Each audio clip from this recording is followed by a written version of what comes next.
ボノボの研究をしている横山拓正です。今回の動画では、前回の動画と同様にですね、これまでのですね、撮影してきた私の動画を見ながら、補足解説をしていきたいと思います。やはり10分では喋りきれない部分もあるので、私自身が自分自身を見ながら、感想を述べながら、解説をしていきたいと思います。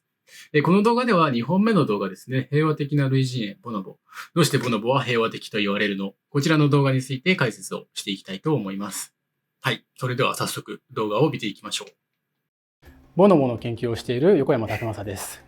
こちらの写真はですね、前回の動画の最後でも少し紹介したように、こちらの写真やはりめちゃくちゃ緊張してますね。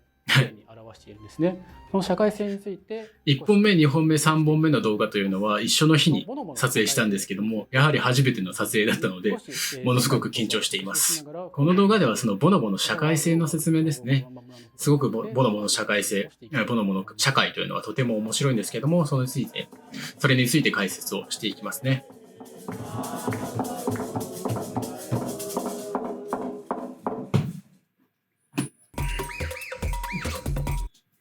はい、こちらがコンゴ民主共和国の衛星写真なんですけれども、ご覧のようにほとんど緑色で、森ですね、森に囲まれている国だということがわかると思います。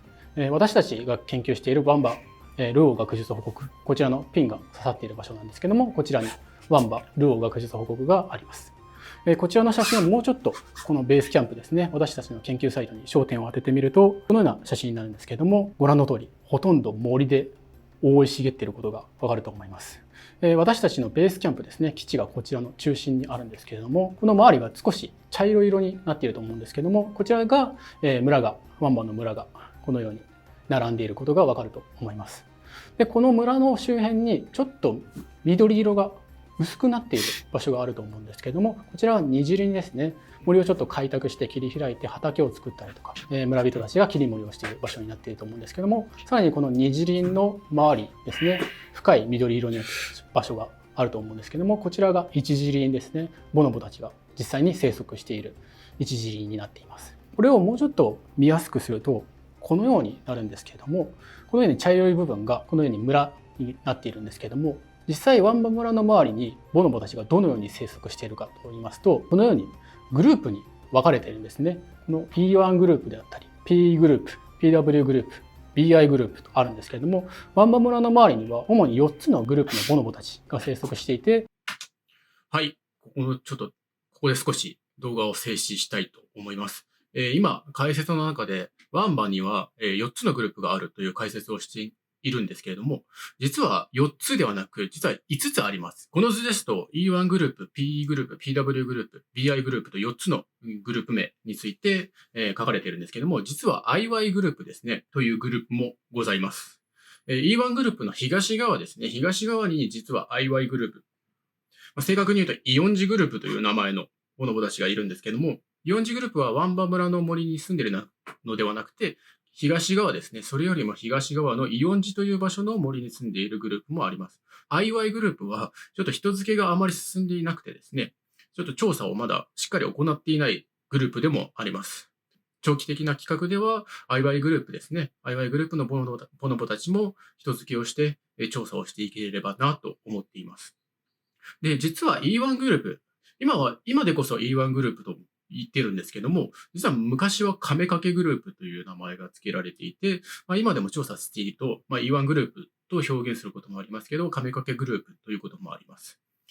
この誘導域の大きさなんですけども、これ本当にざっくりなんですけれども、E1 グループの本当に誘導域は広いですよね。ものすごく追跡していて大変なんですけども、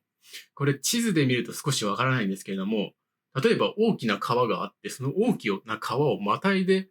西側ですね。E1 グループだったら大きな川をまたいで、西側の P グループに、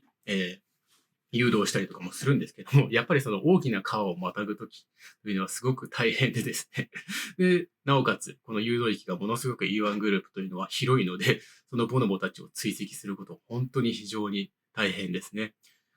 以前の動画で、1日の歩行速度、歩行距離というものを少しざっくりと説明したとは思うんですけれども、例えば1日で20キロ歩いていたりとか、ボノボたちをですね、20キロ追跡したりとか、長い時だと30キロも行かないと思いますけど、本当にそのくらい長距離をですね、10キロ、20キロの距離をボノボたち、しかも森の中をですよね、開拓されていない、切り開かれていない森の中を歩いていくので、とても大変です。はい、次にちょっと進んでいきたいと思います。それぞれこのように誘導域、ざっくりとですけど誘導域がある。例えば私が調査をしている E1 グループはこのように黄色い囲った部分ですよね。囲った部分をざっくりと誘導域にしてホームレンジにして生息しているということがわかると思います。でこの地図をご覧になっているとわかると思うんですけども、この誘導域がオーバーラップしている部分があるんですね。例えば E1 グループ、P グループ、PW グループがオーバーラップしている、重なっている場所がある。ということはですね、E1 グループのボノボであったり、P グループのボノボ、または PW グループのボノボっていうのは集団同士で出会う時があるんですよね。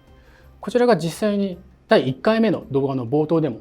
少し流したんですけれども、こちら一見するとただボノボたちがたくさん集まっているだけのように見えるんですけども、こちら実は E1 グループ、P グループ、PW グループが集団同士で出会っている時の様子なんですね。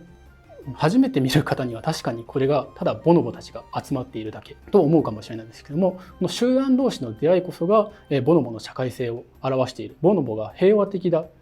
または仲間思いだと言われている特徴が隠されているんですよね。先ほどの動画を写真で切り抜いてちょっと分かりやすくしたものがこちらなんですけども、例えば黄色のこの部分ですね、この個体たちは E1 グループの個体、またはこの赤い個体たちというのが P グループの個体、この緑色の個体というのが PW グループの個体なんですけども、このように例えば PW グループの個体が E1 グループの個体を毛づくろいしている、または P グループの個体が E1 グループの個体の毛づくろいをしているという場面が見られると思います。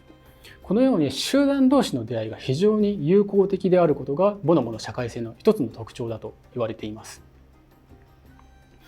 例えばですと、前回の動画でもチンパンジーとボノボというのは私たち人に最も禁煙な類人猿であるという説明をしたんですけれども、その社会性が大きく異なっているんですね。チンパンジーの場合はオス中心社会。はい、ちょっとここで解説を入れていきたいと思います。このチンパンジーの場合、オス中心社会、ボノボの場合、メス中心社会という話をしているんですけれども、例えばオス中心社会であるチンパンジーの場合は、オスの順位がメスの順位よりも高いんですね。だからこそ、オスの方が強くて、メスよりも強くてですね、メスはオスに逆らえないんですね。だからこそ、オスというのは、チンパンジーのオスというのは、様々な行動、例えば菜食の行動であったりとか、誘導の行動であったりとか、他には、性交渉の、性交渉ですね。性的交渉などの、様々な行動、行為に対して、オスが主導権を握っている、優先権を握っているんですね。反対に、ボノボの場合ですと、メスがオスよりも強いんですね。メスの社会的順位がオスよりも高い。だからこそ、メスが菜食であったり、誘導であったり、様々な行動、例えば、社会的行動であったりとか、性的行動の様々な行動の誘導権、主導権だったりとか、優先権を握っています。だからこそ、ボノボの場合は、メス中心社会であって、チンパンジーの場合は、オス中心社会と証言されることがあります。というのは、ボノボの場合は、メスの社会的順位がオスよりも高い。反対にチンパンジーの場合は、オスの社会的順位がメスよりも高いことから、このようなオス中心社会、メス中心社会と表現されることがあります。はい、続きを見ていきましょう。言い換えれば、ボノボの場合は平和的な類人猿、仲間思いな類人猿だと言われているんですけども、例えばこちら、チンパンジーの動画なんですけれども、チンパンジーはこのように喧嘩をすることが多くてですね、例えば先ほどの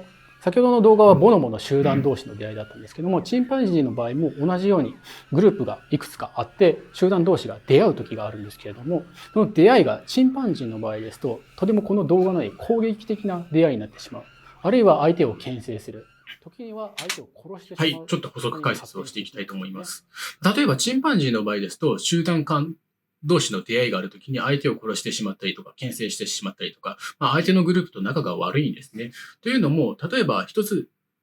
いろいろな要因があると言われているんですけども、主に2つの例を挙げるとするならば、1つ目の例は食べ物ですね。食べ物をめぐって、やっぱり隣の集団と喧嘩を起こすことが多いですね。オーバーラップをしている。例えば、集団同士が出会ってしまうと、やっぱり個体の数が多くなってしまう。そうすると食べ物をめぐって争いが起きてしまうんですね。だからこそオス同士がですね、食べ物をめぐって、攻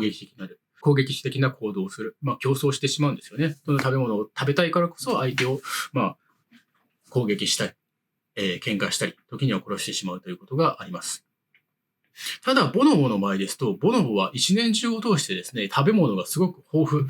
ワンバの場合はですと、とても食べ物が一年中をめぐって豊富なので、わざわざ相手と喧嘩をしなくても自分が食べ物を食べれるんですね。だからこそ、集団内でもそうですけども、集団間の出会いがあったとしても、例えばその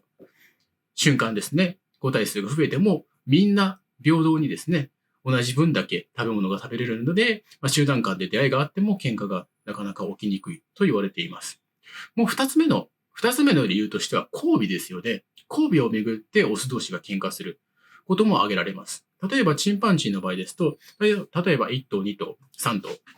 発情したメスがいる状態で、集団間が出会ってしまうと、他の集団のオスに自分の集団のメスの発情したメスと交尾をされてしまったら自分が子供を残せなくなってしまう。だからこそ、オスはですね、自分の集団のメスを囲うため、守るために自分が交尾をするためにですね、他のオスを牽制して攻撃して、メスに近づくなよという、感じで相手を攻撃してしまったり、殺してしまったりすることがあります。反対にボノボの場合ですと、メスの発情しているメスというのは常、日々多い、その数、発情しているメスの数というのは多いんですけども、先ほどのメス中心社会、オス中心社会であるというのがキーワードであって、ボノボの場合ですと、メスの方が社会的順位が高いんですね。だからこそ、メスが他のグループのオスと交尾をしていても、社会的順位が高いので、オスはなかなかそれに反抗することができない、逆らうことができないんですね。例えば、E1 グループのメスが P グループのオスと交尾をしていたとしても、オスは E1 グループのオスというのは、なかなかメスに逆らうことができないからこそ、そういう激しい攻撃交渉ができないのではないかと言われています。例えばですと、なぜ社会的順位がメスの方が、ボノボのメスの社会的順位がオスよりも高いかと言いますと、オスがメスを攻撃したときに、ボノボのメスというのは、集団内のメス同士が協力をするんですね。コアリションを結んで、例えばオスがメスを攻撃したときに、他のメスがそのメスを助けるんですね。だからこそ、1対2、1対3というシチュエーションになって、メスはオスに打ち勝つことができるんですね。だからこそメスの順位が、オスよりも高いのではないかと言われています。このように、ボノボの場合ですね、メスの社会的順位がオスよりも高いことが平和的な社会を築ける一つの要因ではないかと言われています。交尾をめぐっても、他の集団のボノボのメスが他の集団のオスと交尾をしていても、オスはなかなかそれに逆らうことができないので、攻撃交渉がなかなか起きないと言われています。集団同士の出会いの場面であっても平和的なシチュエーションが見ることができると言われています。